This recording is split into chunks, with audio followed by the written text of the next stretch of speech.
Namaste. Hello, beautiful souls. Welcome. Happy Saturday. And today I am going to share with you what I said I was going to do last week, and that is go through the suit of wands in the three decks that are on the table. They are linked below. And if there's any more information you need, I'll be sure to put that down below in the description box following the live stream.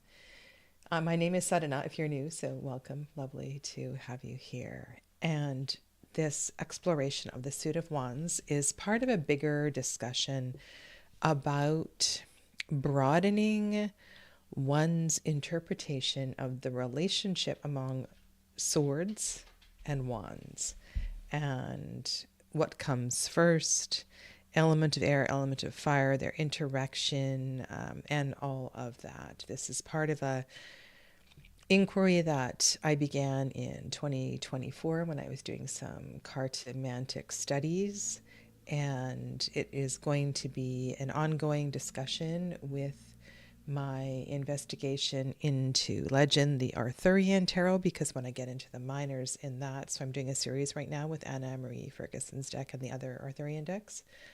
When I get into the minor arcana, that is going to be a bit of a problem because it is this really confusing about the associations, the discrepancies among the associations of the wands and the swords. And so I thought I would use these three energetic decks and have a look at the suit. And I think it will take a few weeks to do that. And then I will also do the same for the suit of swords. So that's the plan for today. And in my side-by-sides during the week, I did record one this week. I just haven't finished editing it. So you may get two of those uploaded this week. And I did it was,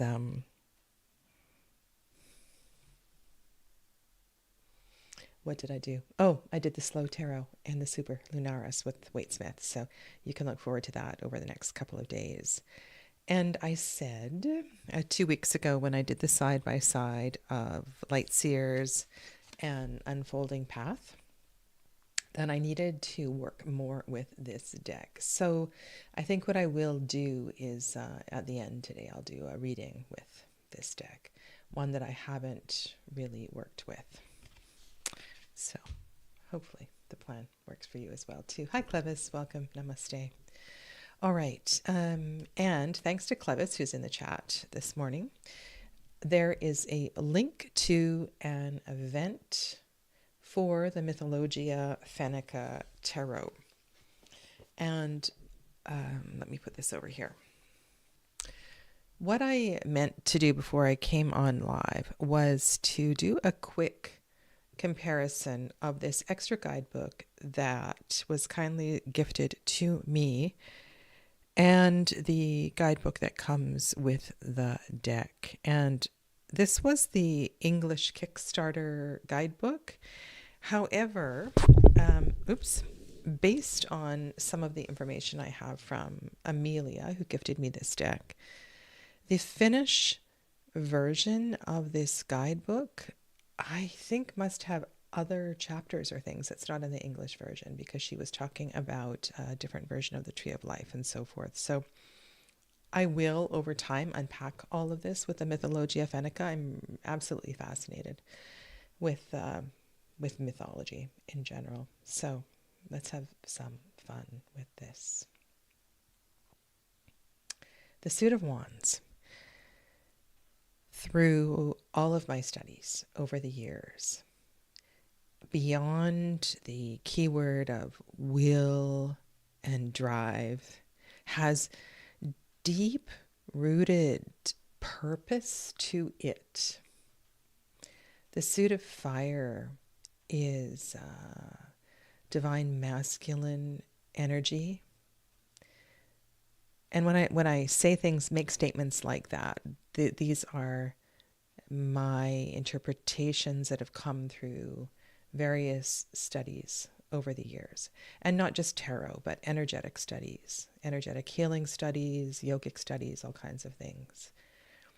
Fire is connected to the rise of the Kundalini energy. It is life force. It is all those things and so much more, and deeply intertwined with one's life purpose and dharmic path. And I've always been fascinated with the connections among the, I don't know what you would call it, the arc from wands to pentacles. Pentacles being the work that we do here in this material world, being driven by this energy of the suit of wands that has potential for so many other layers that drive that. Sometimes we can't explain.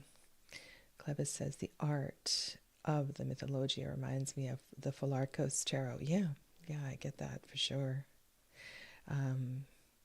So, suit of wands. Where this confusion comes in is that many writers many deck writers, use a lot of language that feels deeply connected to air, the element of air. And there's a lot of back and forth with words that feel very suit of swords-ish. And so slowly, I've only planned for 4 cards today. I'm going to talk about this as I look at these 3 decks and the first few cards of the suit of fire. Hello, welcome to Jennifer. So, shall we begin? Greenwood Tarot is on the left, and I realize this is an out-of-print deck, but I just need to have it on my table. It's been away for so long, and the colors just felt very Ostara, and I need to have it out here. You can, after I signed off a couple of weeks ago, went to eBay to look and see if you could get a deck for a reasonable price, and you can. You do not have to pay thousands of dollars for this deck. It is around and certainly attainable. And there is a link. The link is an Amazon link, which is connected to a ridiculous price on Amazon, but at least then you'll see the box. And I don't know what the extent of counterfeit decks out for the Greenwood Tarot is, but it's an amazing little deck. In the center is the 25th anniversary of the Margaret Peterson Tarot. This deck comes in many iterations, many languages. It has a variety of border colors depending on what year you purchase this. And then on the right is the Mythologia Fennica. This is a mass market version in English. So I believe it also comes in a variety of languages. And I'm going to start these discussions with the words of Margaret Peterson, just because the guidebook is so succinct and energy-based. The Ace of Flames is the fire of life force. Flame out of the flame, source of fire, a force blasting through shells, capsules, buds, frames, and boundaries. The might of the inner forces, that which has been gathered, incubated, and heated, now wants to break free. The only thing that counts is the present, being present and aware and making instant decisions. And right away, I start to think about this idea of focus and how important focus is when we're playing with fire.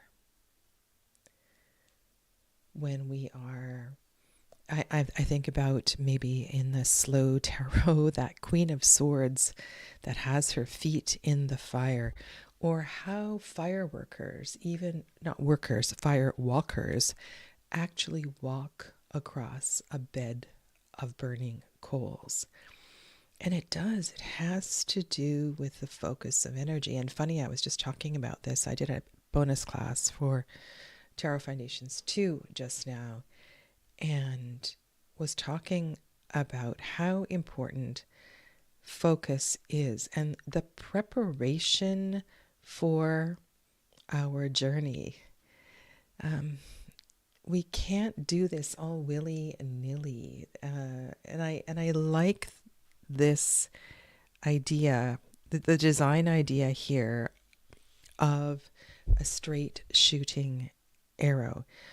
Both the Wildwood Tarot and the Greenwood Tarot have an interesting connection between wands and swords, the bow and the arrow, the relationship between the bow and the arrow. And I think that is a brilliant metaphor. It's certainly connected through Golden Dawn associations and Sagittarius. The fact that the Temperance card sits in this sort of bow-like shape and is the arrow that shoots up the center of the tree of life. It just fits really beautifully. In the Mythologia, Fennica, which is by Susanna Salo, we have the birth and utilizing of new ideas, inspiration, new beginnings, igniting the inner fire, intuitive instincts, awakening of Kundalini energy, and discovering hidden resources of strength. And when I read words like the awakening of Kundalini energy, I was thinking about an older woman who joined some, yes, Jen, that's fantastic. That's fantastic. Example. She joined, I was doing a public yoga class here. This was some time back before COVID. And she said she came to my classes because she had had several Kundalini experiences, and she talked a lot, and she went on about how her Kundalini was awake, and she was so scattered, and very arrogant. So arrogant is a kind of a great, what's the word, clue that somebody's fire energy is not harmonized.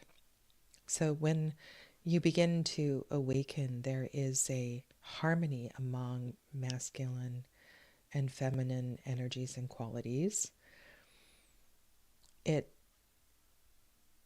So anyway, my point is she was going on and on and on. So there's a lot of air, there's a lot of talk, there's a lot of arrogance, and this fire and air was in need of so much nurturing. And that's what I tried to do through the yoga practice, to quiet her down, to get her to listen, to begin to awaken her receptivity.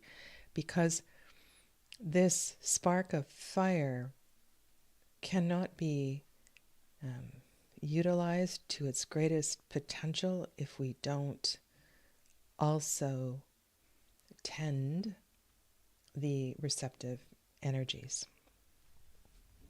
So in the Mythologia Fennica, there's a myth, or the unfolding myths and stories of the Finnish tradition in this book.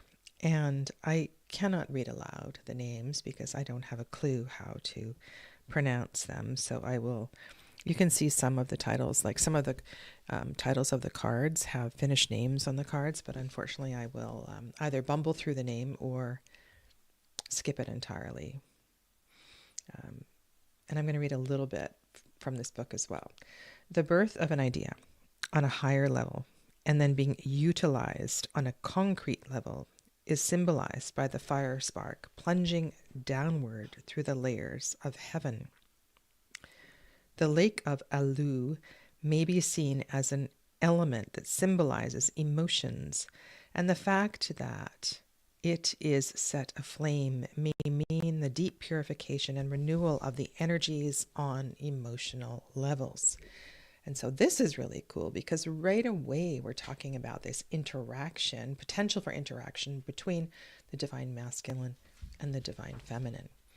And this is something that Susie Chang and Mel Moline, I remember this one podcast they had where they were talking about the 2, 3, 4 of Wands and Aries energy and the beginning of spring and the symbol, the archetype of the divine masculine, and how in the spring we need the fire to stir up the soil, to break to break the hardened soil, to begin to turn over the soil, excavate, prepare the gardens, and so forth. And so this strong burst. What did Margaret Peterson say? She had some good words there. A force blasting through shells, capsules, buds, frames, and boundaries. The might of inner forces begins to awaken. So we feel it stirring in our loins. We feel it stirring within us. And I like to remember in ACEs that these are all potential energies. And sometimes use the word gift, that we have an option. It's like something is being handed to us at this time, but there's something that we need to do with it. And whether we're working here with, so there's all kinds of words, right? Inspiration. Let me just go on, finish this couple sentences here. The unification of fire and water is an alchemical event that represents a deep inner change. New abilities are within your reach. Do you have a creative idea of some kind that you would like to start developing further? Do you have a creative idea? So just in these few sentences, we are listening to this mandala within the tarot that cannot put these suits and energies into little neat boxes. This couple of sentences we're talking about the relationship between fire and water and how it is inextricable. And then we get words presented like ideas, creative ideas, that there needs to be a thought in order to go forward with this. So we can't talk about one without about talking without the other. It's like this metaphor of the bow and the arrow. The arrow can't go anywhere without the bow. And I think when we start to study the tarot, hi Amelia, we want to put things in little boxes, but they don't fit. They don't fit. We need to be more, allow ourselves to expand and play with this. Okay, let me carry on. The birth of fire may also be seen as the awakening of sexual energy. The blue and red coils mentioned in the poem, aforementioned poem that is, represent feminine and masculine powers, which, when brought together, may give birth to the fire spark. A new kind of energy is waking inside you, bringing light to the darkness. To complete control and harnessing that energy may require hard work, but it's still worth the effort in the end. And so I love how Susanna talks about the idea there's work to do. There's work to do here. So we receive this gift of this ace, and then we need to find the arrow, right? The bow and the arrow are completely inextricable. And Margaret Peterson says in her final sentence in that short paragraph, being present and aware and making instant decisions. So there's this level of focus that is required. We need to listen. We need to embrace the receptivity. And of course, the fire cannot burn without the wood. So we need the fuel for the fire. And I think it's really important to remember all of this. And in some way, in some aspect, how all of the elements live in every single card of the tarot. And sometimes, two speak more loudly than the others.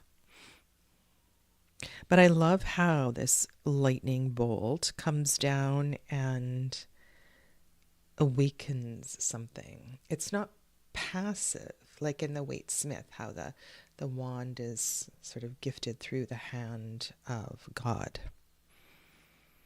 It is a fire deep within the soul. It is an inner knowing. It is a spark of intuition. And this is a word that is so interesting in this work that we do. In this, some of us do it for work, some of us do it for our own self-study. That intuition is certainly a quality of fire and very much a part of the Suit of Cups and water as well too. So that also speaks to the importance of how Susanna was describing this relationship between fire and water, the lightning bolt and the lake, the fire and the lake. And I think of other decks and how they, instead of water, they bring in the earth and the receptive quality of the wood we need the fuel for the fire. And it's a mandala. It's a beautiful interwoven journey. Okay, so let's look at the second card and carry on.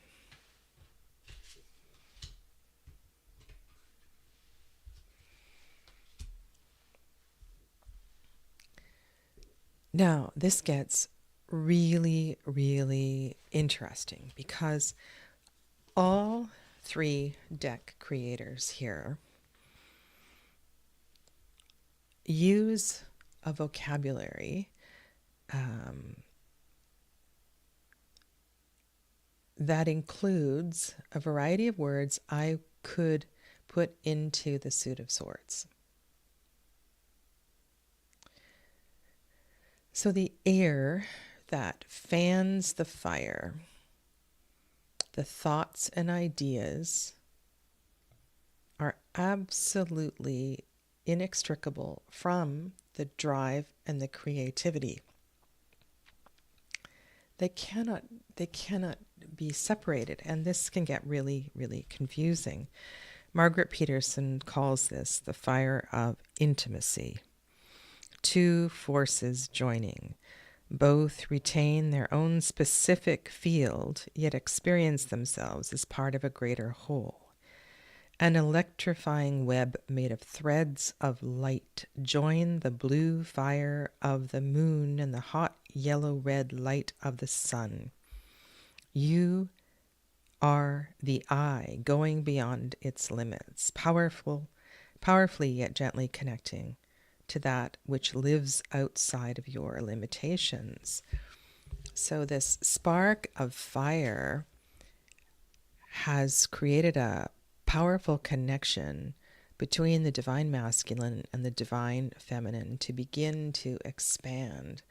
And I think about various Waite Smith inspired images that look out and we don't know where we're going, and yet when I look at the stillness of the Two of Wands and think about the passion and the imagination and the dreams that are implied in that card, there is great, great fire in that card. Golden Dawn speaking, it is Mars in Aries, martial decan in a sign ruled by Mars. There is so much drive and so much will, and it is beautifully harmonized because it is a two. It's like it finds this little bit of peace in its two-ness in relationship. in the Mythologia Fennica,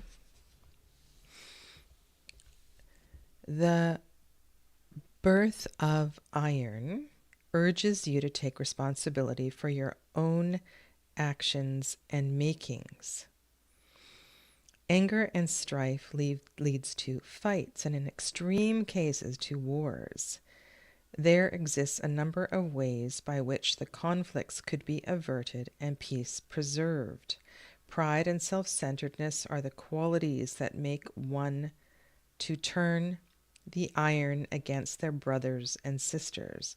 The birth of iron indeed calls for your cooperation and respect for others.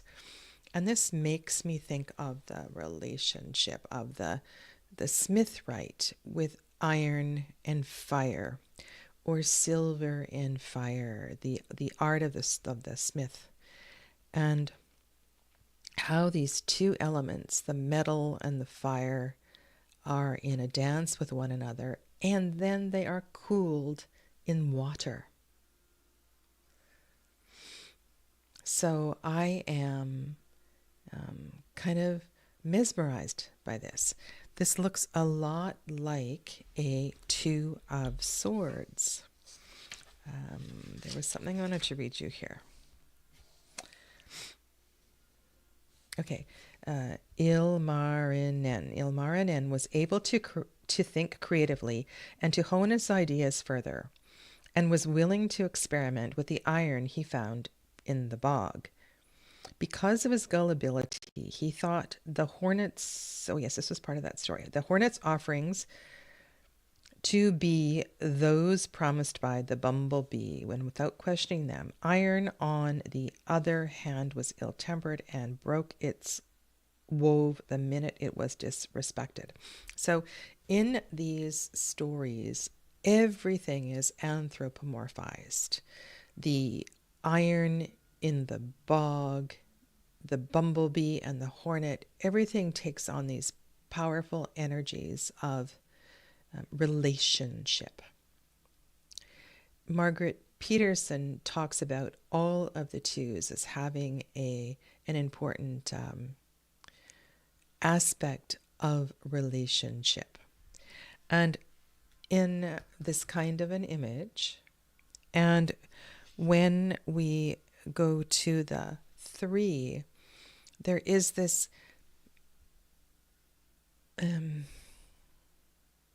idea of, is this relationship with, I think about, English studies. It's like man versus the world, man versus himself, man versus man. These conflicts that we find ourselves in, these lessons that we find ourselves in. And when I look at these 2 cards, it's extraordinary how so very early in this journey, it becomes a journey within, a journey of self, a journey about self. And this begins to make this very clear that, yes, we can talk about testosterone and masculinity and drive and urges with the suit of wands, but this is something that gets us going on our own journey. And this idea of the marriage of intensity and sweetness is absolutely fundamental here.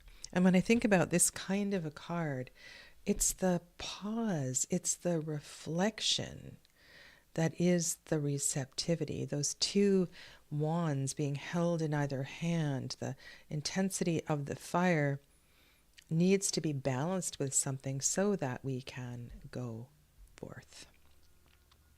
I have linked the event below, so if anybody is interested, there is a speaker. Her name is June Dalva Laminmaki, and this event is linked below, and Clevis kindly shared this with me, so I haven't bought my ticket yet, but hopefully I can swing that. I believe it is a Saturday in June, so maybe we can all gather there. It's an online event. very excited for that. Okay, so 2 of fire takes that initial inner bit of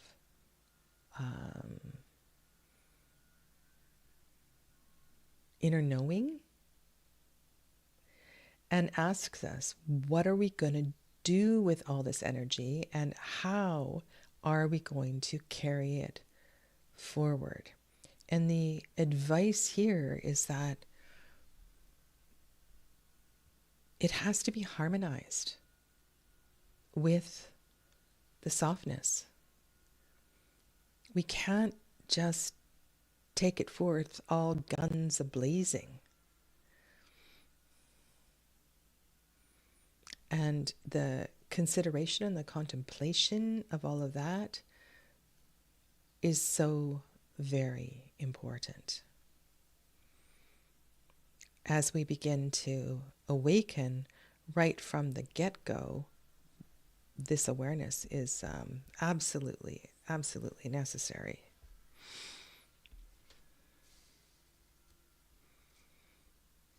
I should have. This book is so beautiful. I didn't want to highlight it and mark it up. It's got such gorgeous pages, but I should have done that. The keywords for Birth of Iron are bold initiatives, refinement of ideas, love that, and responsibility, attentiveness, progress, and culture.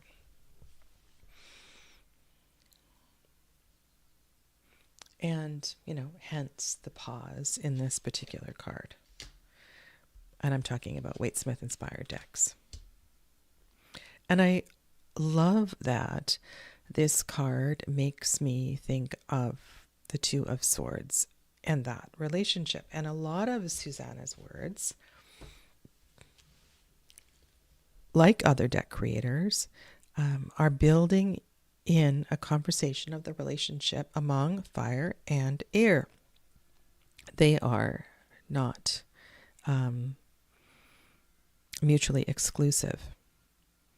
And all of this intensity of fire reminds me that this 2 of Wands through Golden Dawn correspondence is a double Mars card.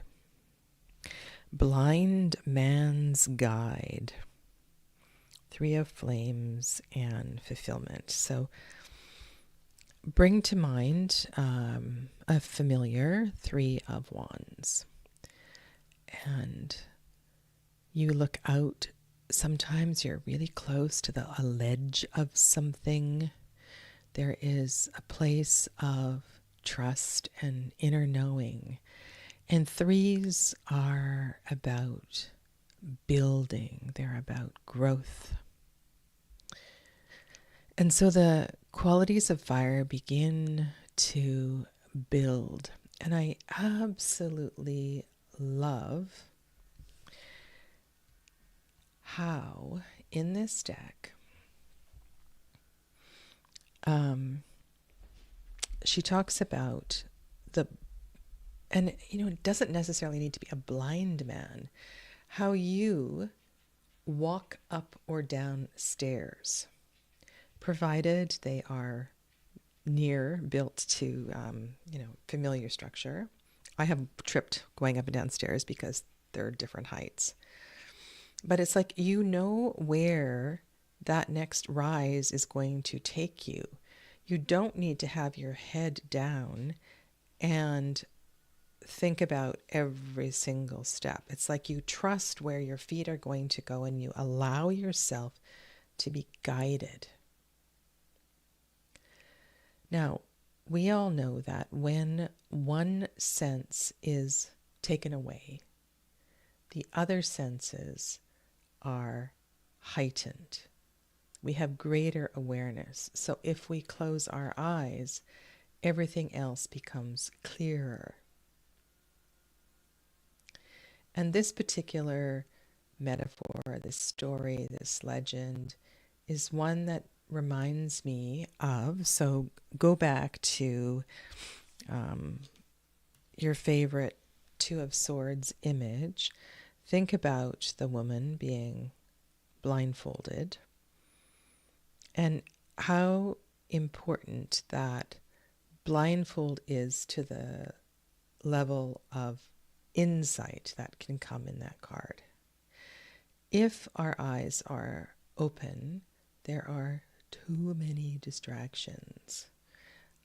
This inner knowledge is an important part of the decisions and the way that we go forth. And this is such a great way of describing this quality of trust. And we see this energy that exists within and beyond. How many of you have been in this place? And I think of standing in a forest where you close your eyes and you put your hands on two trees. And if you've never done this, this is exactly what it looks like. All the energy surrounding you in this place of beauty and trust.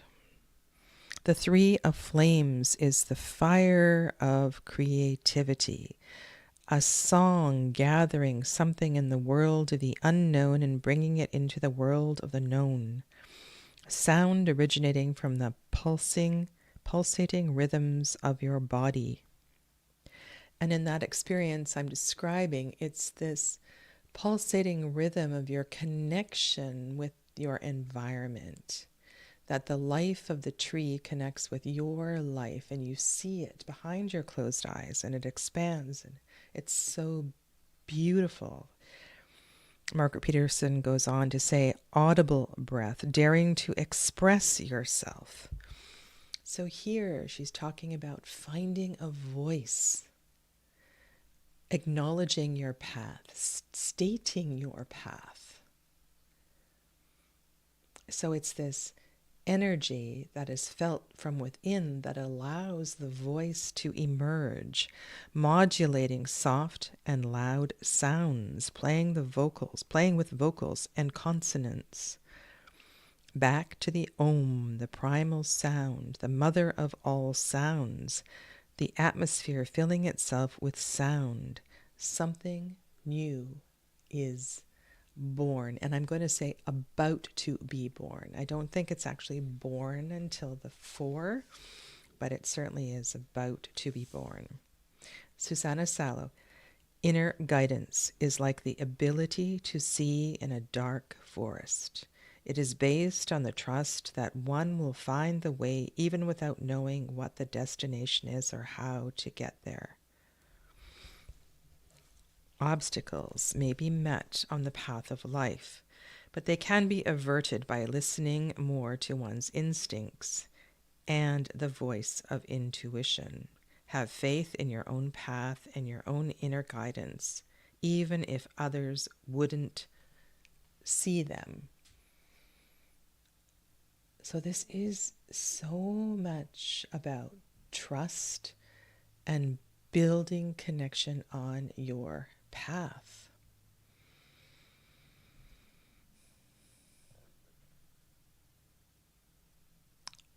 Think of I'm just trying to picture a Waite Smith deck and looking out over the sea, over the ocean. And again, here we have this marriage of fire and water, and this figure stands in stillness in the Three of Wands. And I think if we close our eyes, we can feel the potential of what is growing. This takes me back to this whole idea of how this focus is absolutely essential to the development of the Suit of Wands. And that may be created through the closing of the eyes. Yeah, kind of amazing. Three of Wands. The descriptions in the Greenwood Tarot aren't very good, and I will eventually, at least personally, do a study of the Greenwood and the Wildwood, because the Wildwood has so many reference books that go with it. So I just wanted to go to Three of Fire. Nourishment from a spiritual source. This one is called Fulfillment. Nourishment from a spiritual source that gives inner security and joy. Goals and desires reached, making life rich with emotional security and sense of completion. And I know this is another issue with the tarot. And yes, 3s, 6s, and 9s are described as first, second, and third completions. They are, right, the triangle is created. We have this space. And so there is this notion of completion that is associated with 3s. And yet we also learn that something becomes manifest in the 4s. And that teaching comes through all kinds of esoteric studies.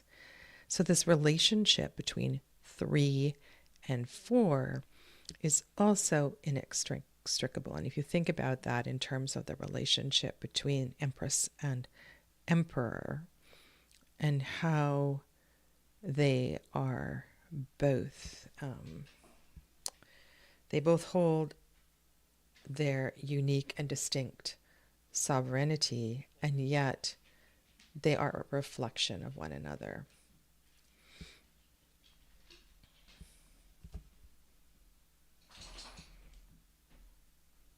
I feel that in the Three of Flames, on our path, on our dharmic path, we can trust that what is unfolding will be revealed very soon. It is, you know, when you look at the ships coming in and that expression, your ship is coming in, that fits beautifully here. And I love, like I said, this idea of the blind man, and this space of trust and inner knowing is so important. It's about listening. You know how we ask children, you know, what do you want to be when you grow up? What do you want to be when you grow up? And sometimes we reflect on that question at the end of high school and different times in our life. And trusting our path is so very important. Like you trust that the stairs will be in a certain shape for you to go forward on your path, or that you somehow know the way on a, like she was saying, on a path in a dark forest, things like that. Okay. All right. And then we get to the Four of Wands. Okay. Would one of the mods please respond to Hernandez? Okay, thank you. So here now we have something is created in the Four of Wands. There is a sacred space. And I really love how the fours look in this particular deck.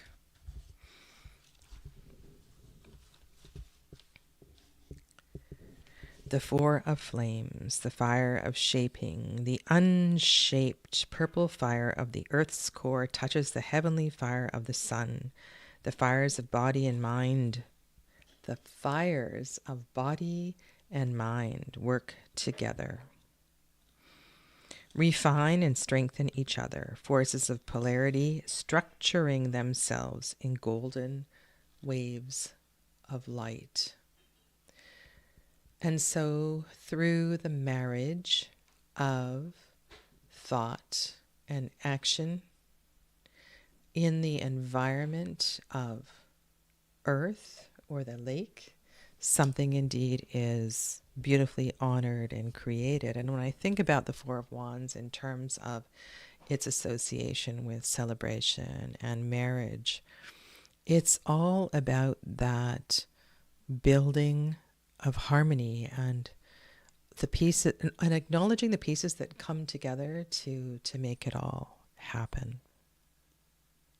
We have something a little different going on in the legend of the Four of Wands and Mythologia Fennica. And I have been sitting here trying to find my way with this card, and I need to share with you the myth. Okay.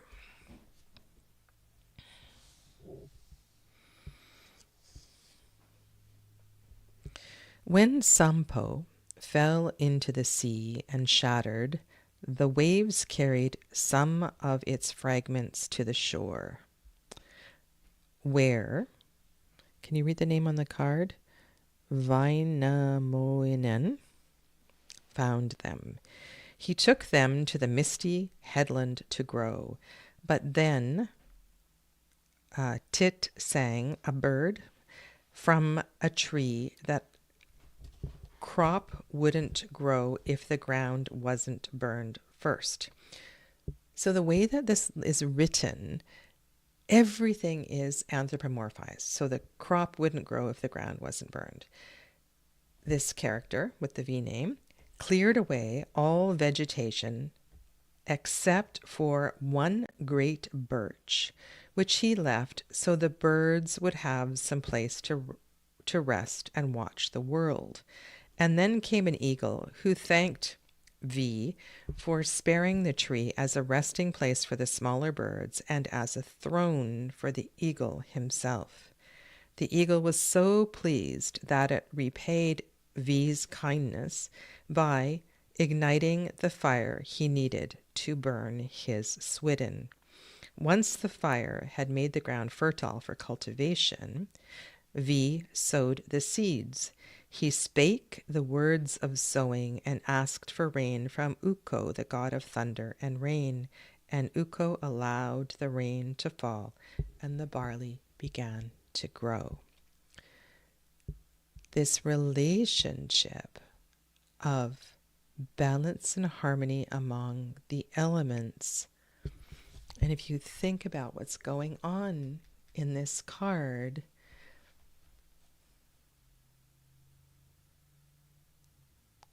allows for the celebration. So if you go to a Four of Wands in the Smith Waite, this is a Venusian decan in an all-powerful martial time of year. And because these two aspects support one another, we have success and completion and manifestation.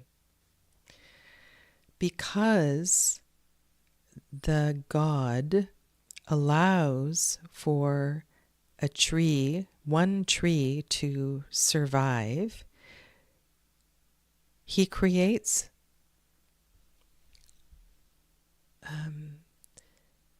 an intimate relationship among all the aspects of nature.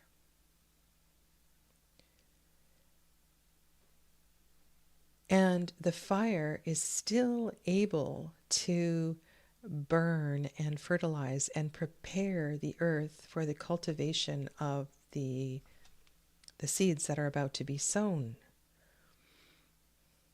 And so this dance of respect and harmony is what creates this beauty in the Four of Wands.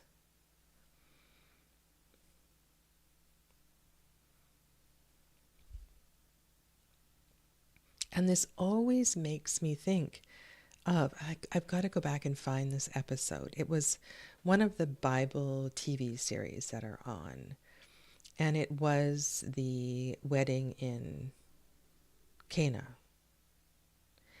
And there was an argument between the mother of the bride and the mother of the groom, and one was very masculine in her way and one was more feminine, and it was this dance between the two mothers to find the harmony so that this marriage could happen. And lots of things as well too, but we need both. We need both the accommodations so that one tree can be there for the birds and the eagle and the place for them to live and thrive. And we need the flame and the eradication of all of the unnecessary growth on the ground so that new growth can happen. The Four of Wands is about allowing for the receptivity in an important time of growth. This dance between fire and water. Now, if fours are about sacred space and manifestation, this is the sacred space and the manifestation of our deep, deep inner purpose that was implied in the Ace of Fire. And I don't know that in a reading I've ever had an Ace of Fire and a Four of Fire, but these would be amazing cards to show up together in a reading, almost saying that you have been listening, you are on path, you are divinely guided, and this opportunity that is being presented in the Four of Wands, this space, this sacred space that's being presented in the Four of Wands, is what is going to guide you and carry you through and make sure that in its aggressiveness, arrogance, strength, fire, passion, that you don't abandon the air and the fire, the birds and the lake and the water, because that's what you need to capture to make this a greater success.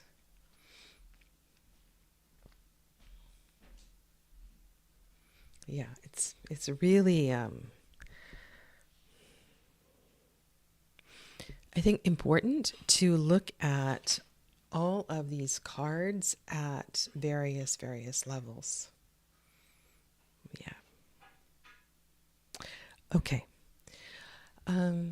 So I want to carry on next week and do my best to weave these stories together. And I said that I was going to close today with a reading, and I have been wanting to do some reading with this deck, and I still have it on my table. So I'm going to close with a reading. Hernandez, do you have a question? And if you have a question, please put it into the chat, okay? So I want to acknowledge the tenderness of this deck, and yet it really does its own thing in many of the cards. I think the side-by-side that I did with the Light Seers really helped me to acknowledge that the deck didn't necessarily add something that I was missing in my tarot library, but it may be a deck that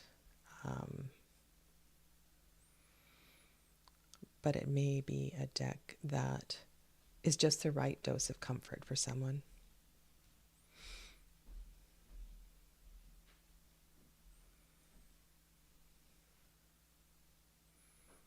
Okay.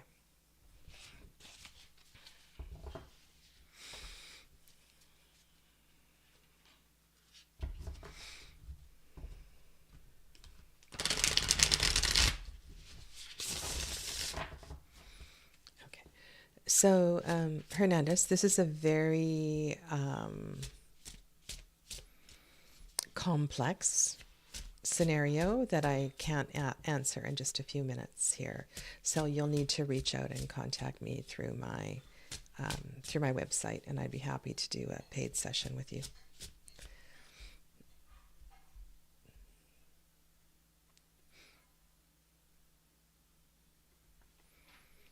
Okay. So what I'm going to ask the unfolding path is, I'd like you all to contemplate your inner fire, where you are on your path right now. The idea of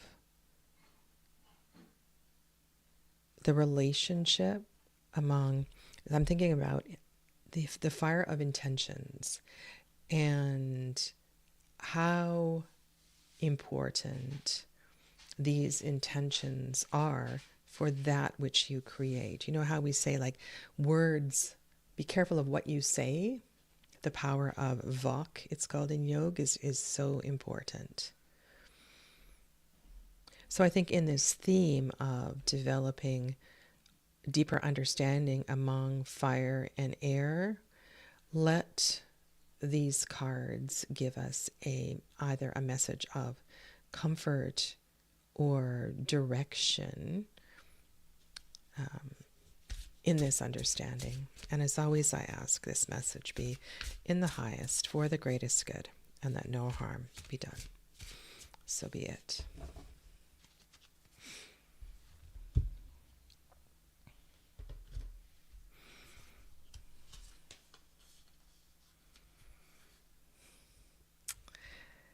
Wow.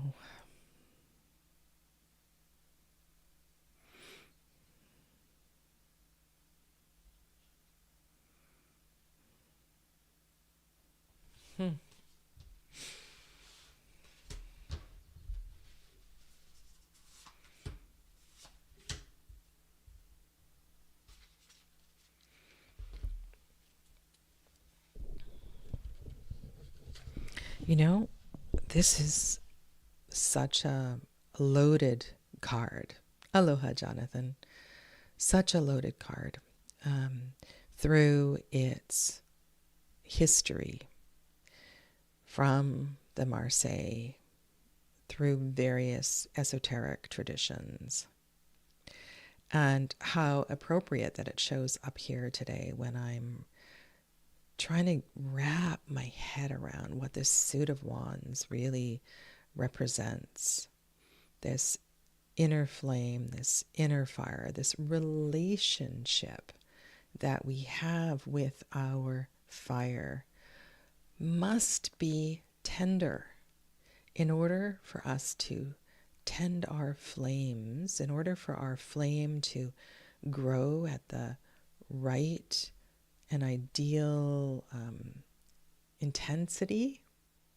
We must allow its intensity, and we need to feed it with the right amount of fuel without letting it get out of control.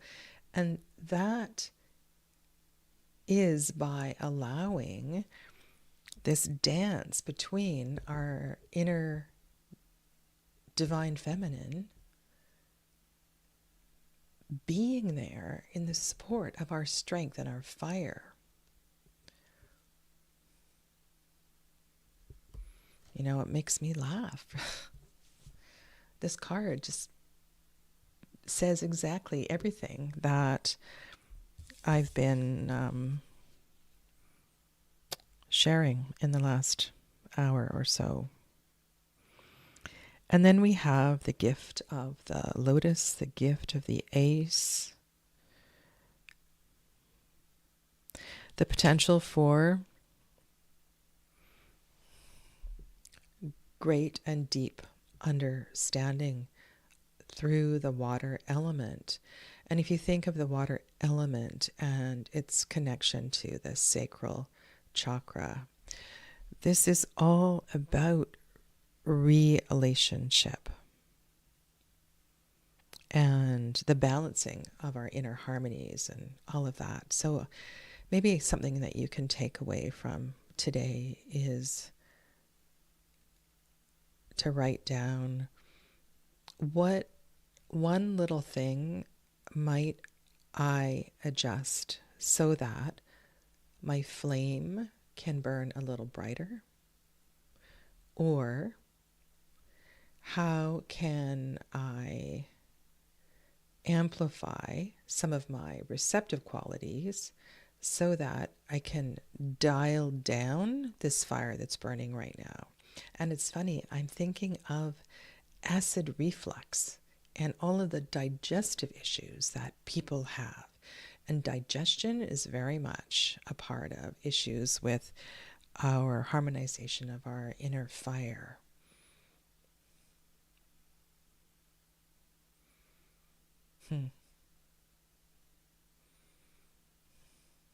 It's a dance, right? It's a dance among all of these elements. And then we get a 2. This is such a simple, really, kind of response to today's discussion. The 2 of Pentacles as this change of seasons. So if we're looking at the 2 of Pentacles, where it falls at the solstice, where we're at the longest night and the days begin to shorten. There's this relationship between dark and light and night and day, and we must allow for this flux of energy. We must allow for these transitions and this dance of the relationship. Sometimes partner A needs to stand up and guide and lead and be strong and fiery, and partner B needs to back off. And regardless of the gender identification of these partners, this dance between our fire and water, our active and receptive natures, is absolutely vital to the peace, the potential for peace and harmony that we can find within, so that we can stand stronger and healthier as individuals.